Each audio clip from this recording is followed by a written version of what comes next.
sa Megiddo ay bumaha ng dugo. Ang lawak ng baha ay umabot hanggang ilan?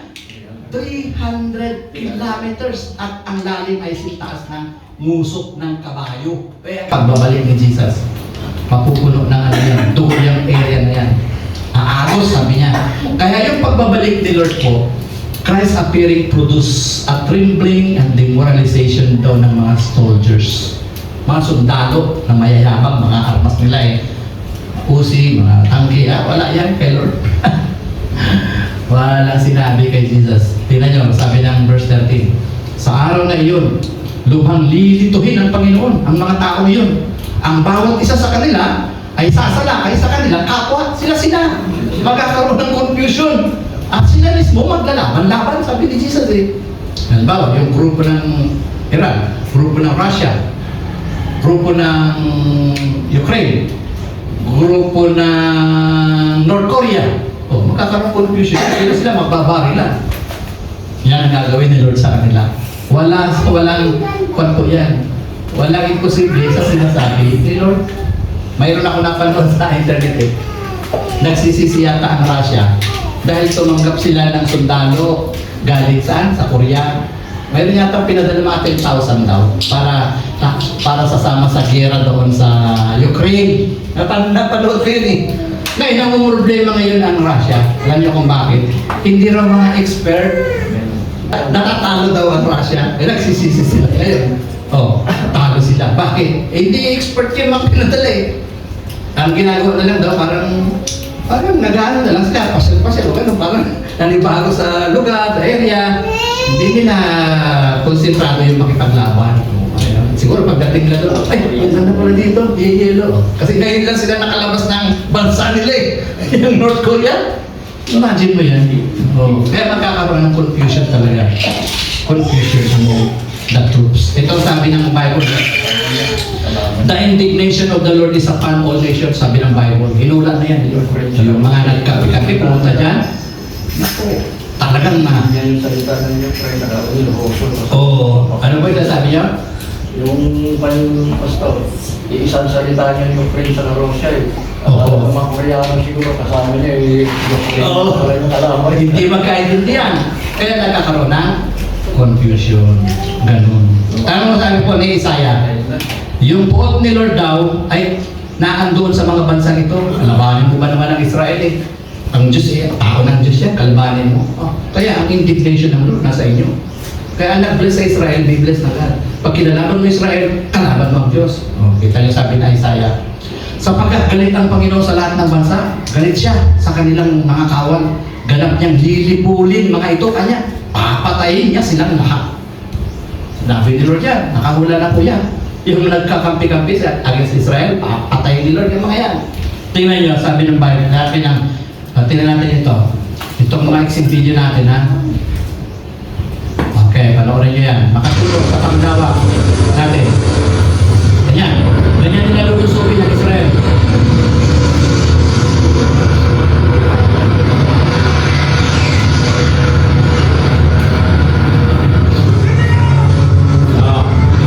Ganyan. Nagkasama-samahan na po sila.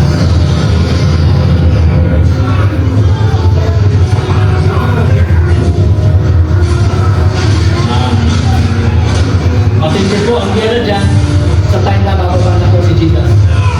Si Jesus mismo ang kalaban nila. Kaya bibigyan lang sila ng Lord ng confusion. Ayan. Sila na, napapatayan na.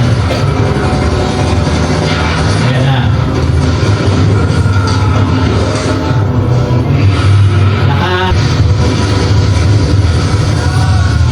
Matindi po yan, Ganyan sa mga time na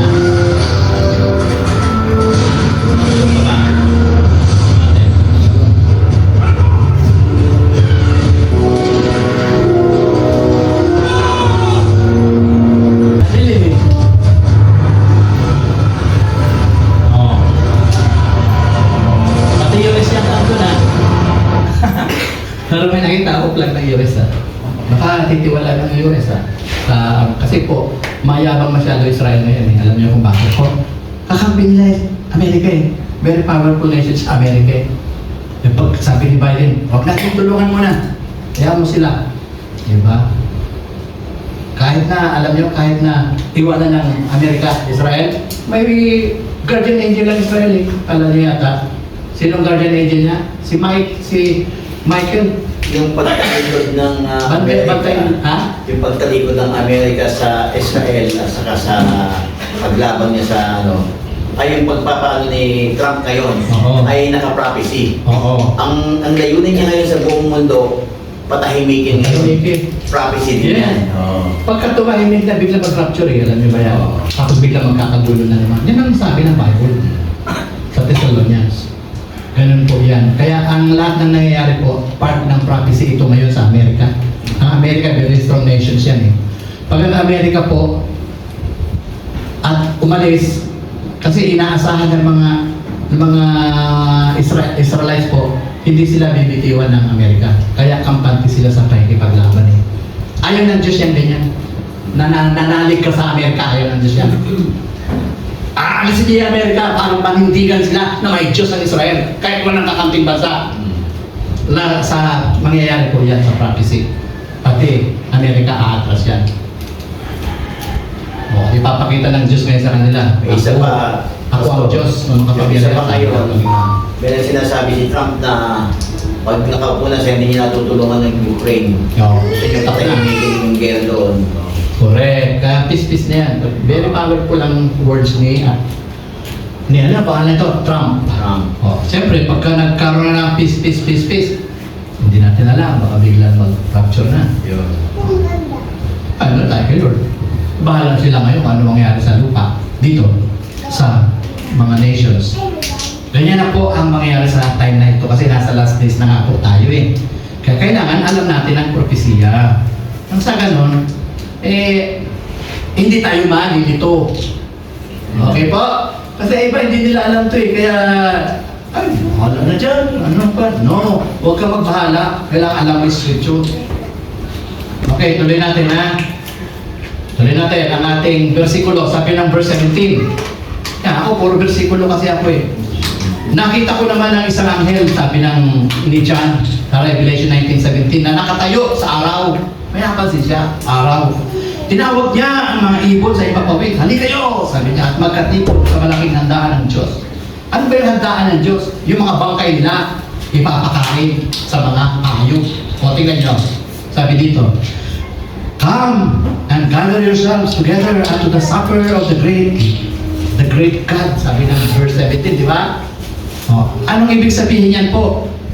Tinawag ng Diyos ang mga ibon na ito upang kumain sila ng laman ng mga sundalong nangamatay. Tingnan nyo, verse 18, kainin ninyo ang laman ng mga hari, ng mga kapitan, ng mga kawal, ng mga kabayo at ng kanilang mga sakay. Kainin din ninyo ang laman ng lahat ng tao, alipin at malaya, hamak at dakila. Siyempre, maraming bangkay na kakalat po doon sa disyerto eh. Yung mga pinuksan ni Lord eh. O yan, papakain na yun sila sa mga hayop. Tingnan nyo, verse 18 pa rin sa English. That ye may make it the flesh of kings, and the flesh of captains, and the flesh of mighty men. Yan, ganyan po ang gagawin sa kanila. O, yan, mga ganyan. Siyempre, pag pinukatuan na ng mga ibon yan, wala na. Ubus na sila. O, amen po? Ang galing ng prophecy ni Lord eh. Kailangan alam lang po ang pagkakasunod-sunod. Alam natin para hindi tayo na dito. Verse 19, at nakita kong nagkatipon ang halimaw. Yung halimaw po dyan na mababasa niyo sa Revelation, Antikristo yan. At ang mga hari sa lupa, kanya, kasama ang kanilang mga hukbo, upang kalabanin ang nakasakay sa kabayo at ang hukbo nito. Si Antikristo po yun. Ano sabi niya? Ano sabi dyan? Nagkatipon. Nagtipon-tipon sila, pati mga king o mga presidente ng mga dalubhasang mga bansa. Yan. Anong gagawin nila? Kakalabanin nila yung nakasakay sa... Sino yun? Si Jesus. Kung kakalabanin daw nila, sabi ng Bible. Tingnan nyo. Now, number 2. Pagbabalik ni Lord po, anong una niyang gagawin? Ididipit niya ang isipin nyo. Sino i-defeat niya, brother? Anti-Christ. Tsaka yung mga kumakalaban sa Israel. Okay? Number 1 yun ha. Ito number 2. Jesus condemns the Antichrist and false prophet into hell. Eh bakit parusahan ni Lord Pastor yung Antikristo at saka itong false prophet niya? Ay kasi dinaya kasi nila yung buong mundo eh. Pinatatakan ba naman nila ng 666 eh. Nagpapababa pa sila ng apoy sa langit para maniwala ang mga tao. Bumili tuloy yung mga tao o di nag-deceive nila mga mamamayan. O ano gagawin ni Lord pagbaba niya? Paparusahan sila. Itatapon sila sa impyerno. Tingnan nyo, versikulo 20 ng pahayag. O, nabihag ang halimaw, yung Antikristo. Gayon din yung huwad na propeta. Yung false prophet na gumawa ng mga kababalagan sa harap ng halimaw upang dayain ang mga taong may tanda ng halimaw. Yung 666, yung nagpatatak. At sumamba sa larawan nito, ang halimaw at ang huwad na propeta ay ano nangyari? Inihagis ng buhay sa lawa ng apoy na nagliliyab na sa asupre. Pinapunas sila sa impyerno. Nabihag ang halimaw. Gayon din ang huwad na propeta na gumawa ng mga kababalaghan sa harap ng halimaw upang dayain ang mga taong may tanda ng halimaw at sumamba sa larawan nito. Inihagis ng buhay sa dagat ng nagliliyab na asupre ang halimaw at ang huwad na propeta. These both were cast alive into a lake of fire burning with brimstone. Yun po ang ibig sabihin ito. Kaya yung Antikristo, tsak na parusahan ni Lord. At saka yung mga kumampi sa Antikristo. Kaya huwag kakampi kayo ng Antikristo, delikado.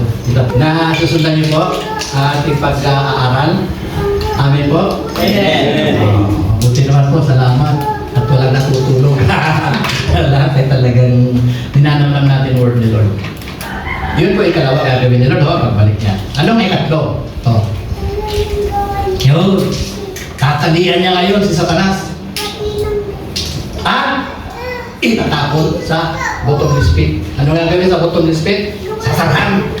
Pakandaluhan. Para hindi siya makalabas. May versikulo ba yung pastor sa Biblia? Meron. Sabi ng Bible. Pagkatapos nito'y nakita ko ang isang anghel na bumababa mula sa langit, hawak ang isang malaking kadena at ang susi ng bangin na walang kasing lalim. Sabi ng Bible yun. An angel having the key of the bottomless pit. Isang angel po. Makapangyarihan yan. May hawak daw na kadena yan. Kinadinahan ngayon si Satanas. Kaya-kaya palang kadinahan si Satanas. Ha? Kaya-kaya po yan. Uubra sa kanya. Tingnan nyo. At yung angel sumusunod. Pag kinutok sa Lord, diba? Ang tapang kaya yan sa Satanas. Lucifer yan eh. Yan ang pinakamagandang angel sa kalangitan ng araw. Dahil gusto magmataas. Gusto niya uupo doon sa trono ng God. Ni Jesus. Gusto niya unahan si Jesus eh. Kaya pinatalsik siya. Kasi ma-pride. Na pagmataas yan eh. Imagine mo, sa langit nagsimula yung mapagmataas yung pride. Kaya ang pride, huwag dapat, alisin pala dapat yan, no? Huwag kayo mag-pride. Ma-pride chicken kayo. Bawal kayo Lord na mag-pride. Hindi makapasok sa langit. Tinataboy ni Lord. Pag mataas ka, hindi kita kasama. Tarakchuk. Wow. Ayun natin yun. So natin laging humble kay Lord para makapasok tayo sa kanyang kaharian. Okay po. Ngayon, first subject pa lang tayo ha. Okay, verse 2. Sinunggaban niya ang dragon, ang matandang ahas na walang iba kundi ang Diablo o Satanas at tinapos ito sa loob ng 1,000 taon. Parang ganyan mo. Tinapon na siya dyan. Yung dragon po, pag makabasa kayo ng dragon, si Satanas yun. Mga title lang po niya yan. Dragon, yan. Devil, ganyan. Siya pa rin yun. Old serpent, siya pa rin yun. Mga pangalan lang yan po. Okay, mga title niya. Kaya pagka makabasa kayo ng mga ganon, okay malito. Siya yung tinutukoy doon, si Satanas. Sabi ng verse 3, ito'y inihagis ng anghel sa bangin na walang kasing lalim. Saka, isinara at tinataka ng pinto nito upang hindi siya makalabas at makapagdaya pa sa mga bansa hanggat hindi natatapos ang 1,000 libong taon. Yun yung millennium. Pagkatapos nito ay palalayain siya sa loob ng maikling panahon. Iba't palayain pa, pastor. Saka dulo lang siya. May mga tanong nila yan eh. Parang wala na ano, matapos na. Hindi ho, palayain talaga siya ni Lord, sabi ng propesya. Bakit po? Kasi nga, pagkatapos na 1,000 taon, dami na ng mga Hudyo. Dumami na sila rito sa lupa, napuno na ang buong daigdig. Sumusunod sila sa instruction ni Jesus. Ngayon, pinalaya ngayon si Tanas, last part ng millennium. Ay na, oh. Ano mangyari? Dadayain niya daw mga tao uli. Alam nyo, papayagan ni Lord yun. Sige, labas. Para dayain mo yung mga tao uli. Batira matibay. Yan ang last na pagsubok ni Jesus. Kung sino yung matibay. Yung sino yung tatagal. At kung sino yung mananatili sa kanya. Amen. Ganun po ang plano ni Jesus niya. Kaya kinulong siya muna sa tipo. Tapos palayain siya last part. Para ma-testing ni Lord kung sino yung tunay na nagmamahal sa kanya. Masala. Yeah. Masasala, kumbaga. Sasalain na ni Lord yan. Masalain. Mayroon kang part dyan ha, na nagturo ka dun sa isang barangay. Sasama kay Satanas yun. Bakit? Hindi mo naturuan eh. Papel mo yan eh. Kaya nga, bumalik tayo eh. Para gawin uli yung tungkulin natin. Tama po? Yan ang pinakaplano ni Jesus. Sa totoo lang. Madidisig din. Hindi pa narinig ng iba yan. Madidisig din po ba yung mga na-rapture na rin? Eh, na-rapture ka na eh. Ah. Glorified body ka na dyan eh.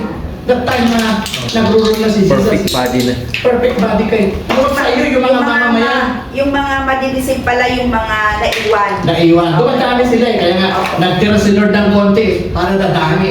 Sila pala yung madidisig. Sila Ano, tribulation sa inyo? sa tribulation. Kaya nag-aralan na natin tribulation. Kaya alam nyo na, pag sinabi ko yung ganda, intindihan nyo ako.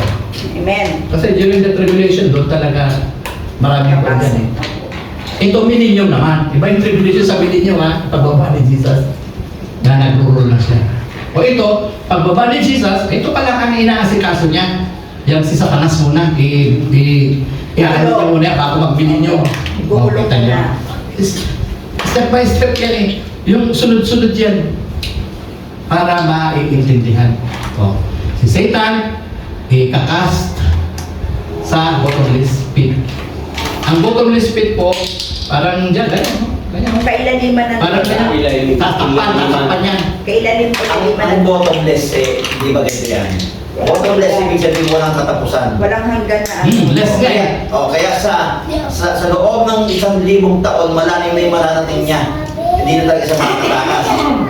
Talagang hindi na siya makakawala sa bottomless pit kasi may takip. May takip pa, oo. Tinakpan ni Lord yan, sinilyohan niya yan. Sa takdang panahon na lang na yun, Lord, oo.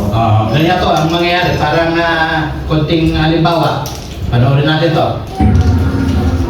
Satanas, dragon ha, dragon. Ang mangyayari, yan, may angel na tumali sa kanya tapos tinapon siya. Yan, napakalalim na lugar na yan. Yan, yan, tapos tatapon ng Satanas. Ibig sabihin, kakadena siya. Hindi na rin makakawala dyan. Yan, kaya kapangyarihan ng Diyos, ganyan. Hindi po kaya ang kapangyarihan ng Diyos eh. Yan. Yun, natakpan na. Sinyado na. Kaya habang nabubuhay ang mga taong na normal na tao dito, walang nagtutukso na Satanas. Uy, punta ka sa club.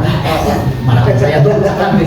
Wala na ganyan. Wala bang nakalagay sa Kuya Pastor, kung ilang percent yung madidisip ng ano na yan? Sino yung madidisip sa panahon na yan? Kasi dami ng buhangin sa dagat. Ang madidisip. Gaano karami yan? Isang takot mo ng buhangin? Mabilang mo ba yan? Hindi, during the time na Millennial. Millennial sa time. millennial time. Oo, marami kasi pakakawalan siya. Meron pa Last rin. part ng millennium, pakakawalan siya. Ang mangyari, kakalat siya sa buong daigdig. Sabi niya, di ba, marami ng tao eh. May mga bata pa na lumalaki. Ibig sabihin may mga madidisip pa rin. Marami pa rin madidisid nga eh. Maraming madidisid. Kaya ang Yan. ganda roon, dapat ngayon pala ang praktisado na natin na mag-obey at mag-trust sa Lord. Tama. No? Yun ang dapat natin gawin. Oo. Kaya pag ikaw nakakita ka na doon sa rapture, Oo. ito rin na yung ano mo, yung pagkikipag ano mo sa Panginoon. Importante ma-rapture muna bago millennium. Rapture, oo. Kung hindi ka ma-rapture, hindi ka makarating sa millennium eh.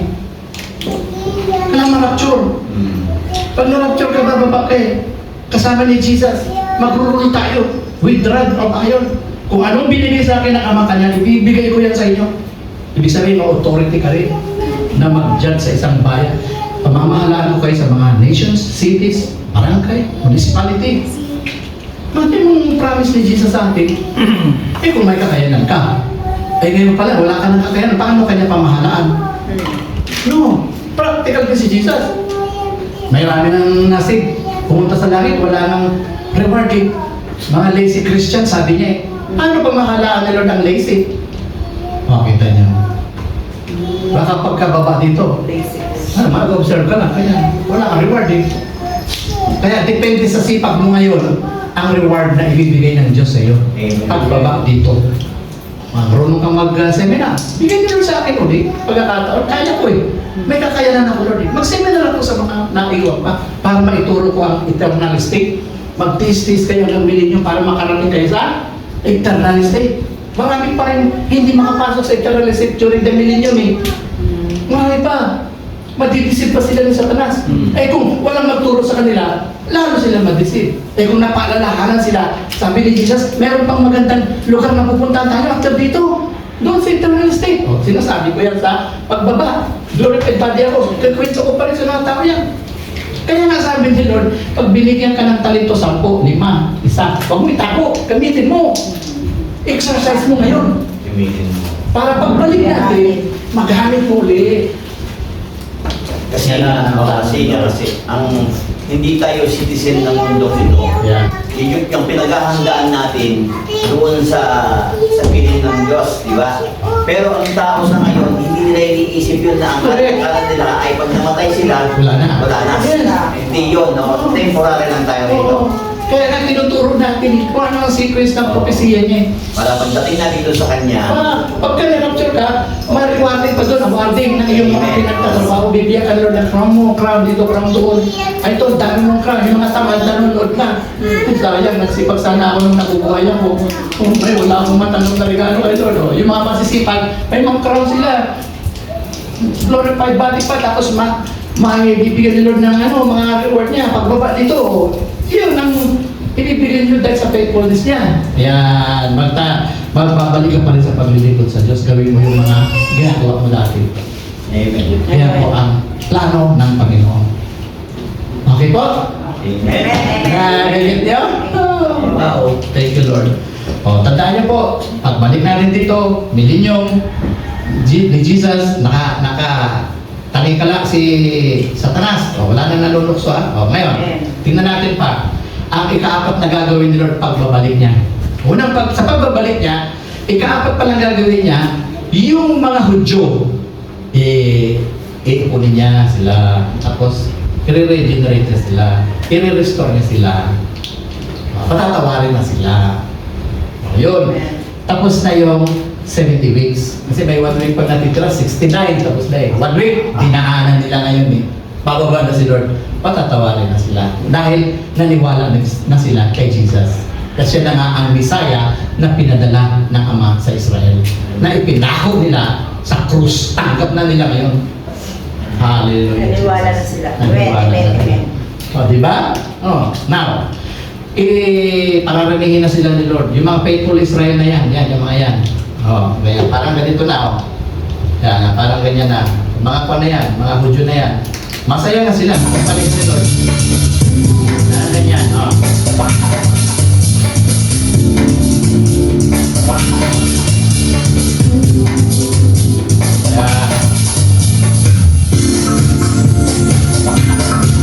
Kaya sasabi nila, ganyan, mga Hudyo.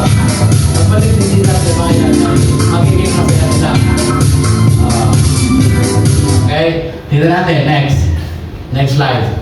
Number 5 na gagawin niya, paparusahan naman niya yung mga faithless din na Israel. Yung mga nagpapanggap, yung mga nag-convert, di ba sa Israel ba? Pastor, nakita natin doon kanina yung regeneration. Yung ibig sabihin noon, sa ngayon kasi, ang Israel is spiritually dead.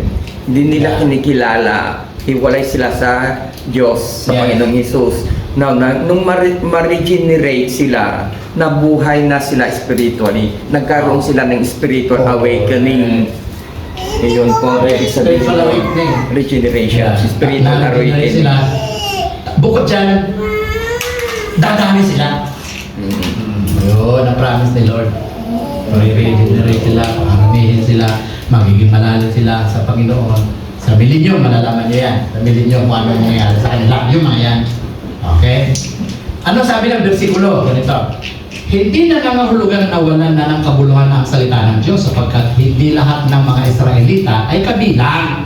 O, kita nyo? Kabilang daw saan? Sa bayang pinili niya. Yung mga naandiyan sa Israel ngayon, hindi lahat Israel yan. Kilala ni Lord kung sino yung mga tunay. Okay? Marami nagpapanggap dyan. Pagpunta yan, halik-halik ka lang doon. Puncho ka na. Diba? Walang pinagkaiba sa mga hintin din. Oo. Di ba? Oo. Yung may mga hindi na totoo, may mga Christian na totoo. Meron, oo. Merong hindi. Hindi napupunwari. Maraming ganun talaga. At yung mga tunay na Israelita ay yung nagkaroon ng pananampalataya sa Panginoong Panginoong Jesus. Yun na. Yun, ang tunay na Yan. Israelita. Oo. Kasi nagkaroon lang sila ng faith kay Jesus eh. Yan na yan. O, tingnan nyo. For they are not all Israel, which are of Israel. Yung mga nandun doon sa Israel, hindi lang lahat Israel yan. Israelite. Tingnan nyo sabi ng verse. Kapag nangyari iyon, maliligtas ang buong Israel kanya. Buong Israel ha. Tulad ng nasusulat, magmumulat sa sayon ang tagapagligtas. Papawiin niya ang mga kasamaan sa lahi ng Israel, sa lahi ni Jacob. Aalisin niya talaga eh. Yung mga nagkukunwarin lang ng mga Israel. Okay? Sige lang po. Ganun po ang mga mangyayari. Parang ganito. Tingnan natin. Di ba, sila humahalik-halik sila dyan sa wall. Yung mga Hudyo na yan. Hindi lahat Hudyo yan. Alam ni Lord, kilala niya sila. Kaya lahat ng yan ay hindi papasa kay Lord. Yung mga hindi totoo dyan.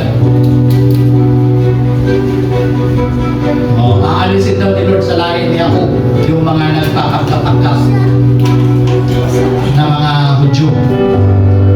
Yan, ganyan. Ito naman po yung pang-anim. Okay, pang-ilan na ba yun? 1, 2. Nailista niyo po, mga kapatid? Ano yung number 1? Kung naililista niyo. Anong gagawin ni Lord pagbaba niya? Number 1, the last days. Hindi, ibig sabihin dito lang sa topic natin. Ang purpose ng pagbabalik ni Jesus ay ano? Ito yan. Number 1, to defeat the Antichrist. Number 2, to bind Satan. Number 3, di ba na-outline natin yan? Okay, di bale. Okay lang yan. Kailangan nyo ng outline. Pastor Joe, mag-prepare tayo ng mga outline. Bibigyan din natin sila para masundan. Ma-refresh.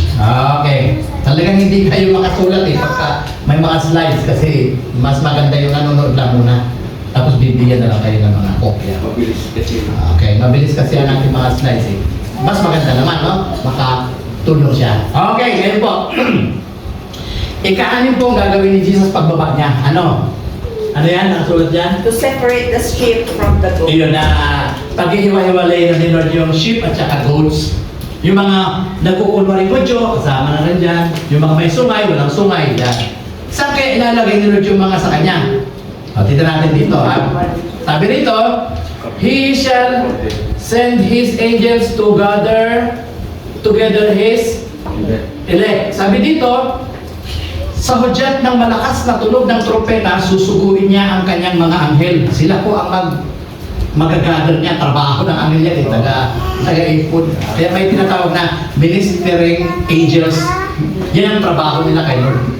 Susuguin niya ang kanyang mga anghel sa apat na sulok ng daigdig at titipunin nila ang mga hinirang.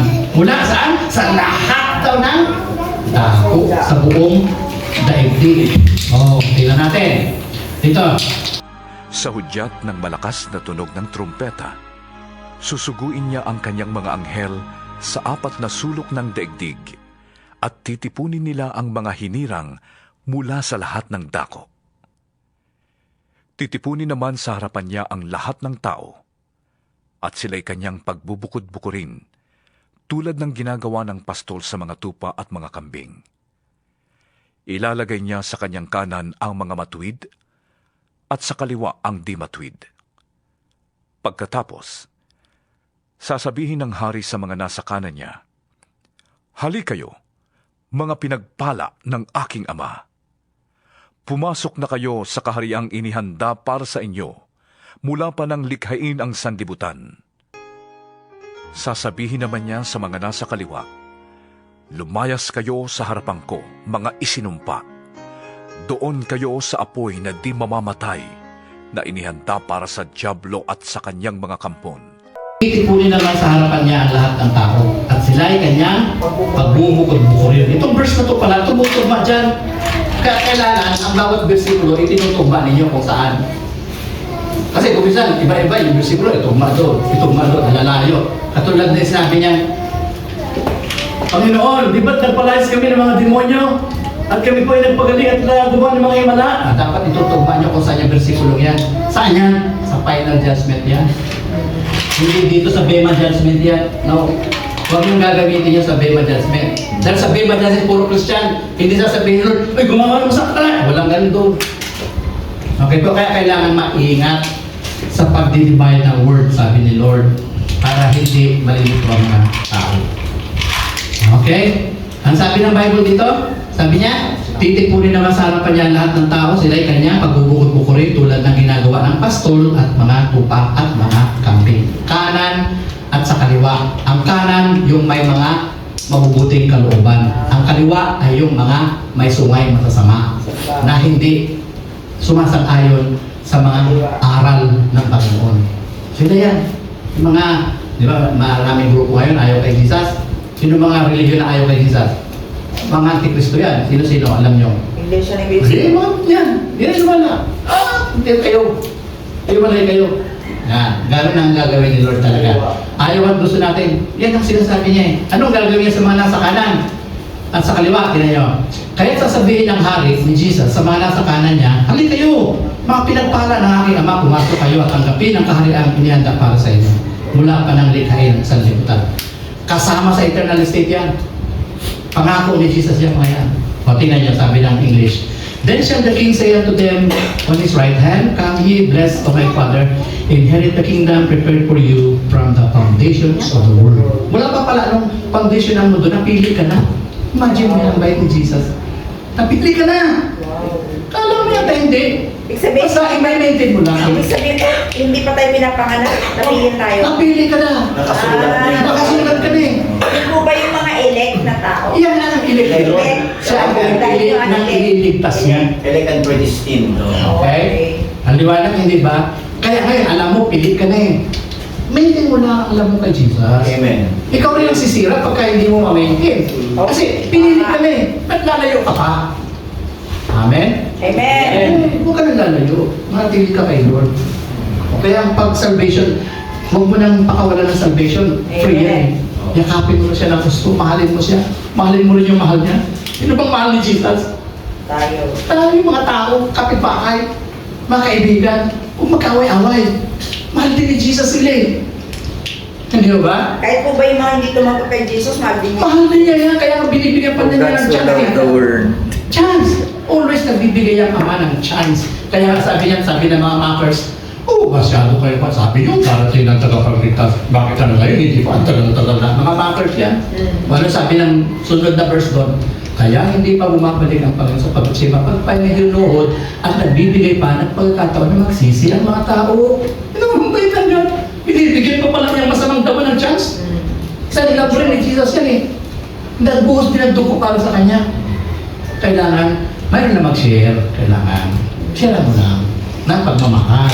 Huwag mo siya pabayaan. Kasi pag pinabayaan, punta talaga sa impyerno yan. Wala siya naririnig eh. O sino ang magpaparinig sa kanya? Hindi, ikaw tayo. Amen ha? Paano ba? Itong seminar. Ay, ang ganda ng seminar ha. Hindi dalhin ko yung aking mga pamangkin, mga anak ko, kawawa sila. Pag hindi sila nakarinig, hindi mo naman kaya ipaliwanag eh. Dalhin mo na lang sa aralan. Yan ang papel mo. Kaawaan nyo sila.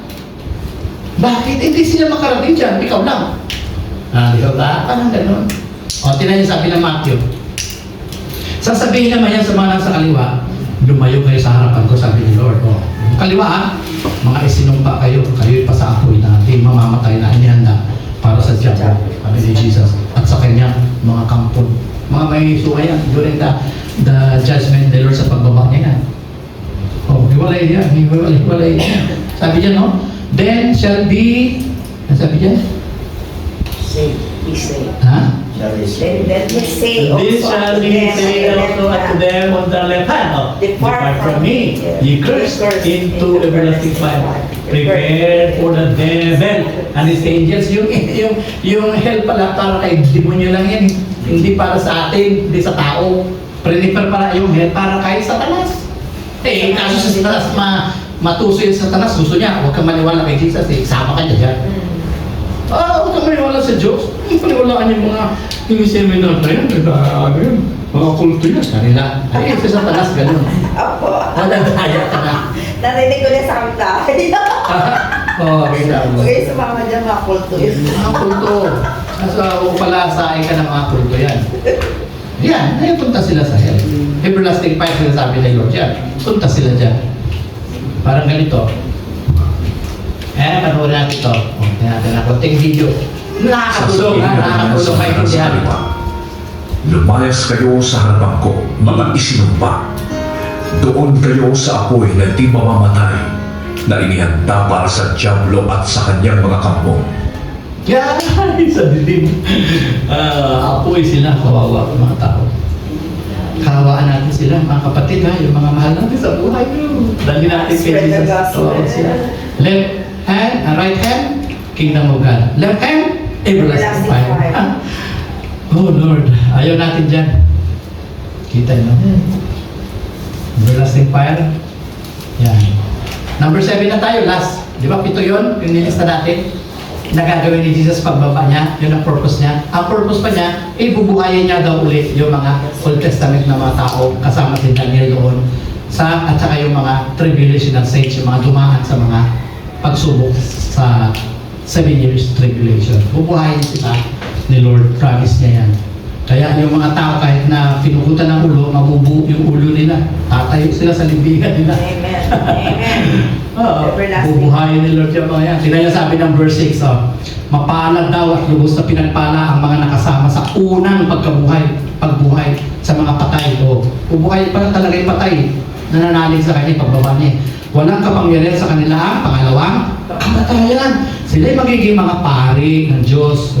Tingnan niyo, at ni Kristo. At mag-aari sila kasama niya sa loob ng 1,000 taon. Privilege pa rin nila. Amen. Kasama pa rin sila sa millennium. Yung mga pinugutan ni Antikristo.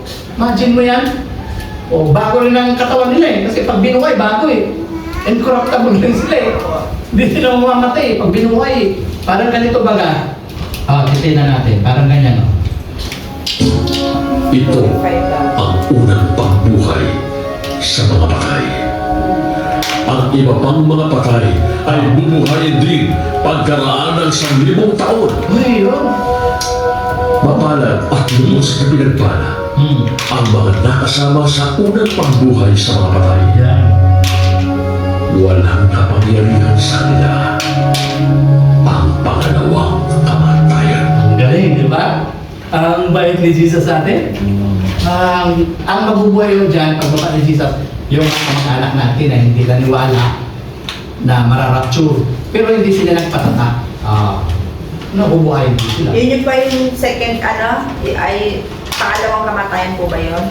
Ang sabi yan, ito ang unang pagkabuhay. May first resurrection na tinatawag. Iba yung rapture ha? Opo, Mystery yun. opo. Itong unang pagkabuhay, yung katawang lupa, bubuhay meron. First yun. Bakit may ikalawa ba? Meron. Malalaman nyo yan pagkatapos ng millennium. Bubuhayin lahat yung mga tao na yun. Ikalawang pagbuhay yun. Para haharap sila sa final judgment.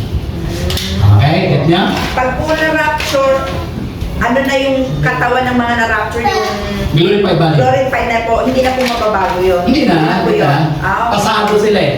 Pumasa ka sa rapture eh. Naniwala ka eh. Rapture ka. Okay? Pagbaba ni Lord, bubuhayin niya ngayon yung nagsakripisyo ng buhay at hindi nagpatatak ng 666. Sila yan. Bubuhayin. Di may chance ka na mabuhay na 1,000 taon. Pero ang katawan nila, special, ang katawan mo, glorified body, siya glorified body rin, pero magkaiba ang level ninyo. Opo. Ikaw na rapture, bride of Christ, siya hindi. Hindi sila bride of Christ. Mga tagapaglingkod na lang sila. Maglilingkod sila doon sa asawa ng groom. Naglilingkod sila sa atin. Mas mataas ang ranggo mo kaysa sa kanila. Kumbaga. Yung Okay, get nyo? Yung ano pastor, yung na-include sa rapture, is sila yung church ngayon. Yes, church. Sila yung church ngayon. Yes. Okay? Tandaan nyo, tayo ang bride ni Christ ha. Pagbaba natin, glorified body. Pag binuhay sila, hindi sila bride ha. No. Opo. Sila yung mga tagapaglingkod nila sa atin. Oh. Sabi ni Jesus.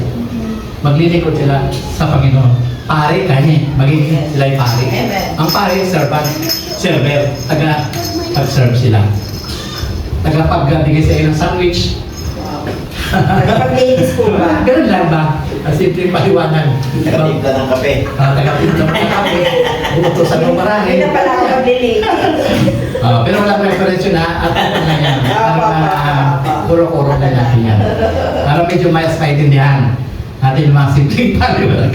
Okay po? Oh, ang galing nila na. Gumaganda. Hallelujah, Jesus. Sabi dyan, number 6, Blessed thou and holy is he that hath part in the first resurrection. On such, the second death hath no power.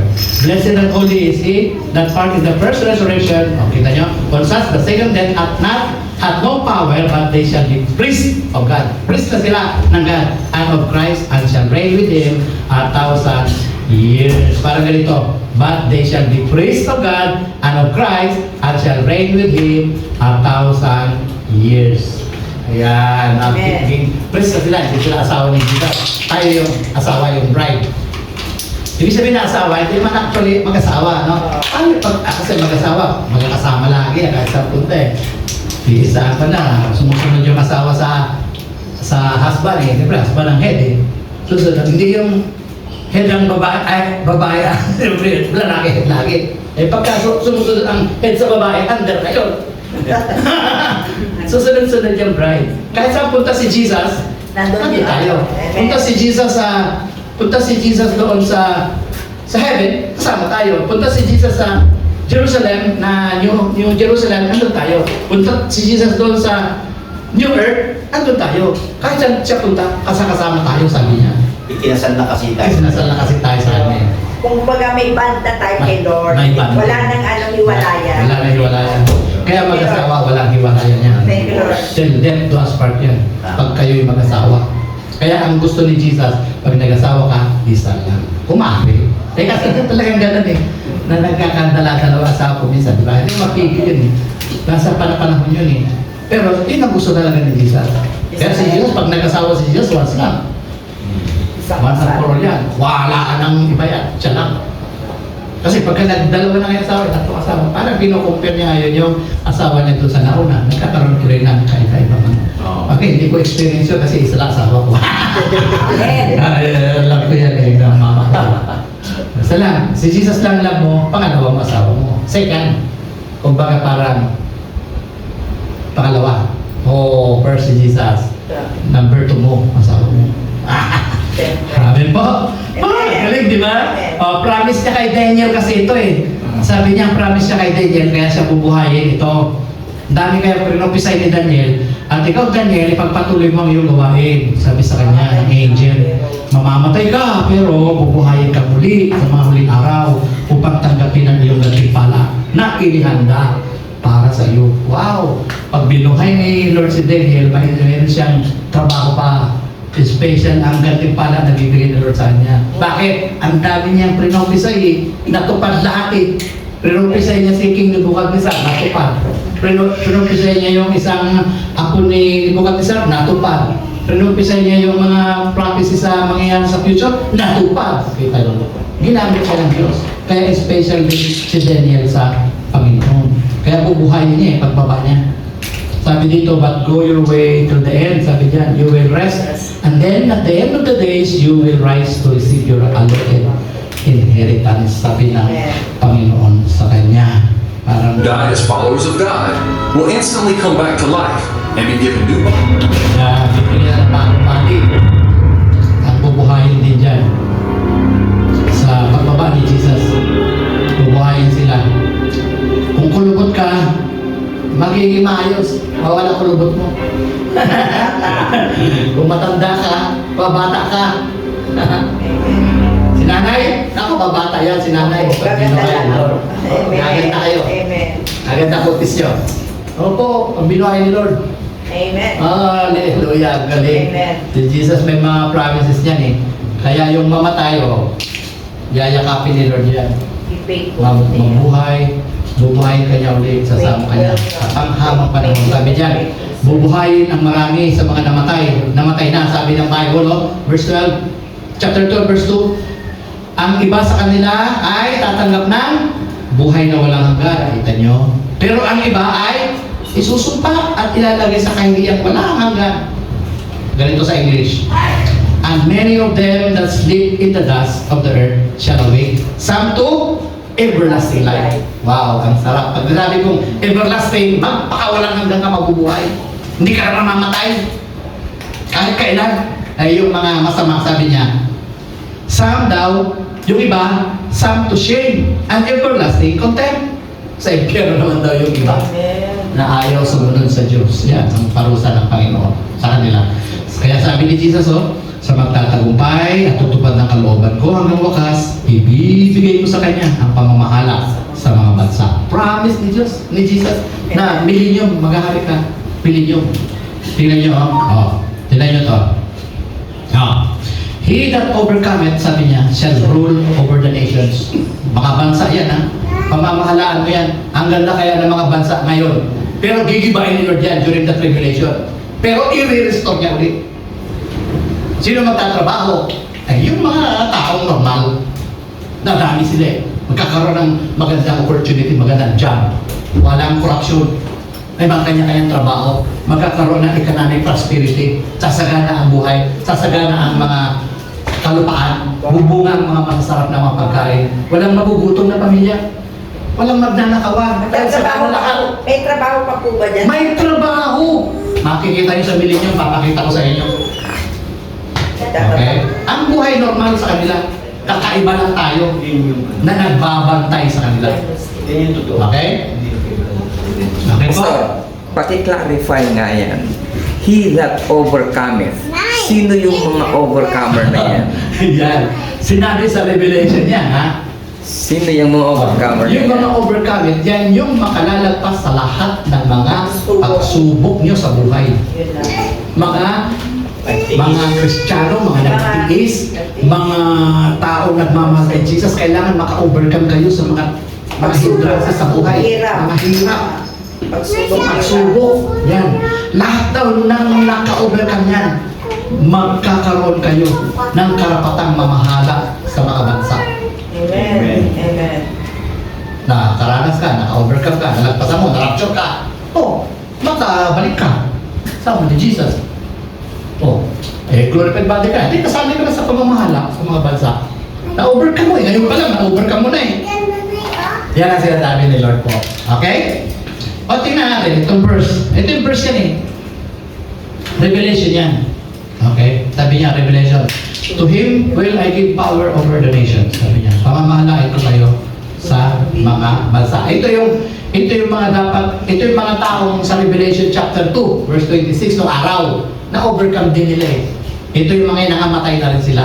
Ito. Sa magtatagumpay at tutupad ng kalooban ko hanggang wakas.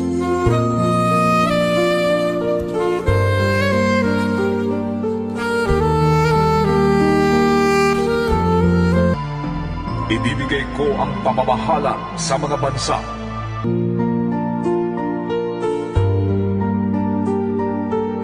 Malaki kanila pagbalik.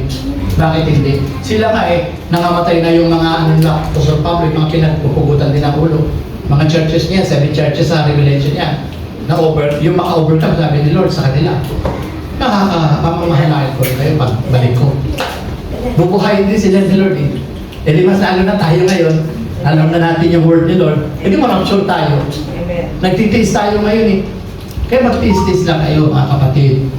Huwag kayong hindi, panghinaan ng loob. Amen. Iwasan ng mga bagay na Tiwala. hindi maganda. Tiwala sa Diyos. Magtiwala na kayo sa Diyos. Amen po? Amen. Amen. Okay.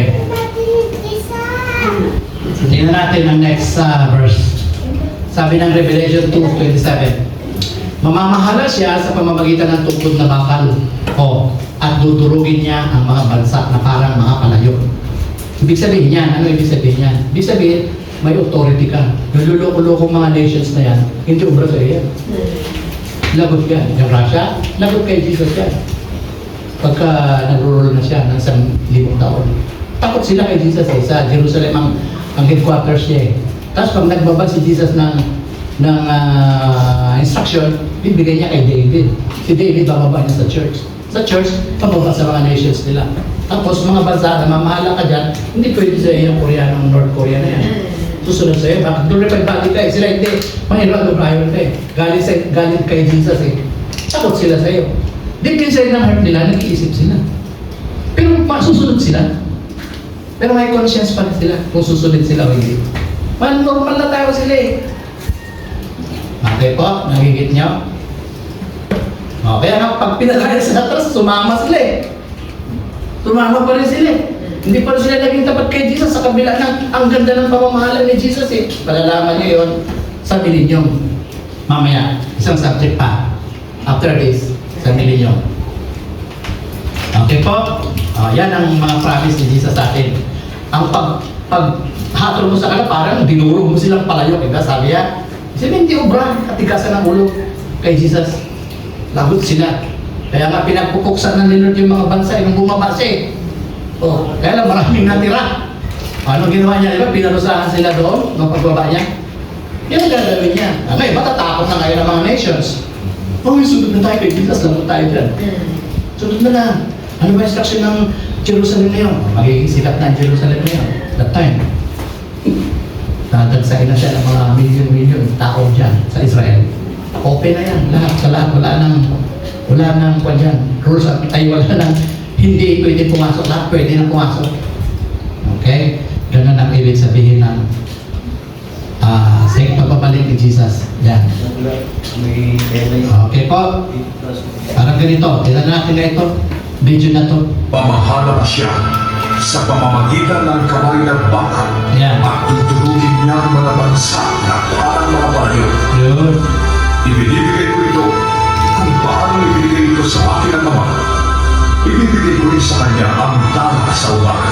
Yun. Si Jesus po yun. Bibigay niya talak sa umaga si Jesus. Siya ang ating talak sa umaga. Siya ating lakas. Siya ating liwanag. Siya ating pag-asa. Amen. Binigay niya sa atin si Jesus. Ang saya ng buhay natin. Kaya pag binigyan ka ng Lord kayo ng authority, wow, privilege mo yan. Kasi glorified body ka eh. Eh kung hindi ka nakapasa sa rapture, bubuhayin ka lang yan. Ang hirap kaya yan lang yan. Dapat naiintindihan nila yan. Eh kung hindi nila naiintindihan, parang wala lang ang buhay. Pero pag naiintindihan to, mayroon kayong parang inspiration na mabuhay. Ganun pala. Ang sarap pala. Di ba? Amen ba? Amen. Amen. Ang saya. Kasi alam nyo, prophecy ni Lord eh. Okay? Kaya, break mo na tayo.